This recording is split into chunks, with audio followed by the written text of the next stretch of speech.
A single word in the English language is about to cause President Trump a lot of problems.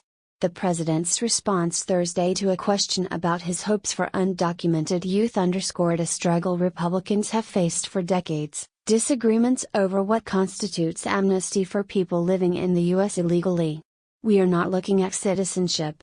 We are not looking at amnesty. We are looking at allowing people to stay here," Trump told members of the media during a visit to Fort Myers, Florida.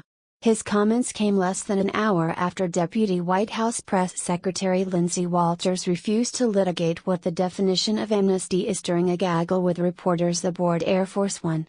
The Trump administration will not be discussing amnesty.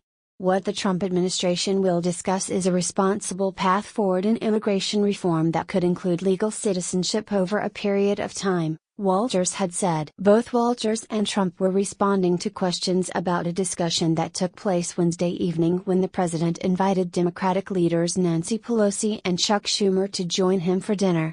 The top Democrats issued a statement afterward saying Trump had agreed to back legislation that would enshrine into law the legal status of nearly 800,000 young illegal immigrants. The president would not demand border wall funding in the same bill, Schumer and Pelosi asserted. The problem is that Trump's response to the Democratic duo's claim that he may be open to allowing so-called dreamers to remain in the U.S. fits the definition of what some of his supporters would consider amnesty. Republicans who have previously said they oppose amnesty for unauthorized immigrants but support legal protections or the creation of a path to citizenship for such individuals have almost always elicited charges of hypocrisy from others who define amnesty as both forgiving the crime of unlawful entry and rewarding those who committed it. Take, for example, the myriad definitions a former Slate reporter received when she asked GOP lawmakers in 2014 to put into no uncertain terms what amnesty means. Amnesty is a forgiveness by definition, and there are many different types of that, so I'm not going to get into trying to define it, said Senator John Isakson of Georgia. Amnesty to me is totally forgiving or granting a pardon to people who've broken the law, said Senator Ron Johnson of Wisconsin. It would be a pathway to citizenship, said Senator John Boozman of Arkansas. I think the term means anything that waives part of the current law and lets people stay, said Senator Roy Blunt of Missouri. Those who backed Trump during the 2016 election because of his hardline positions on immigration said he would be wise to make explicit demands ahead of time if his desire is to accomplish bipartisan immigration reform. Before they do anything, the White House needs to have a clear list of what it is they want and what it is Trump would or wouldn't sign, and then they need to lay that out there for the American people and the people they're negotiating with. Ira Melman, a spokesman with the Conservative Federation for American Immigration Reform, told the Washington Examiner. Today the president got on the plane in Washington saying one thing and got off the plane in Florida saying another thing, Melman continued. It hurts anyone's credibility if they're saying one thing to people one day and saying another thing the next day. This is why the administration needs to have a clear message. If Dems want to do something on behalf of the DACA recipients, then the president needs to let them know what it's going to cost them, he said. Despite the confusion over his plans for DACA recipients, Trump made two things clear in his string of statements on Thursday.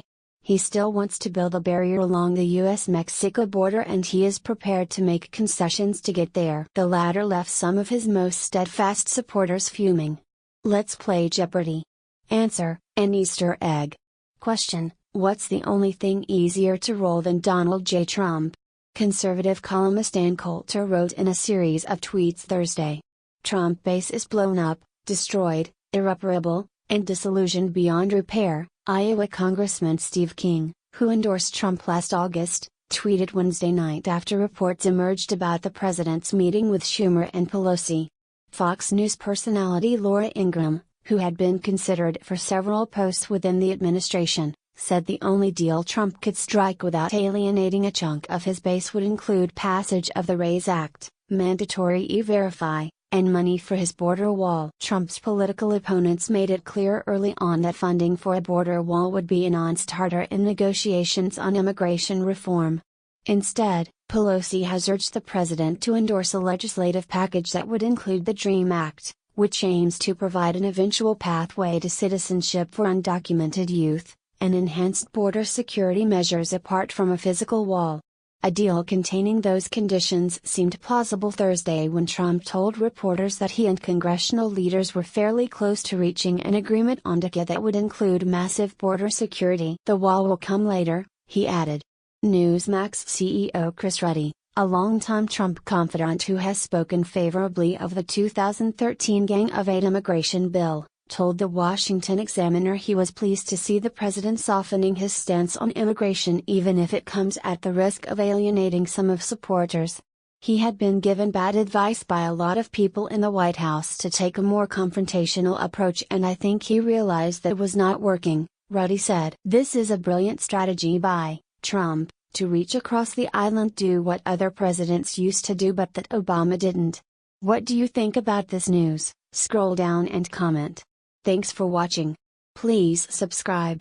Goodbye and see you again.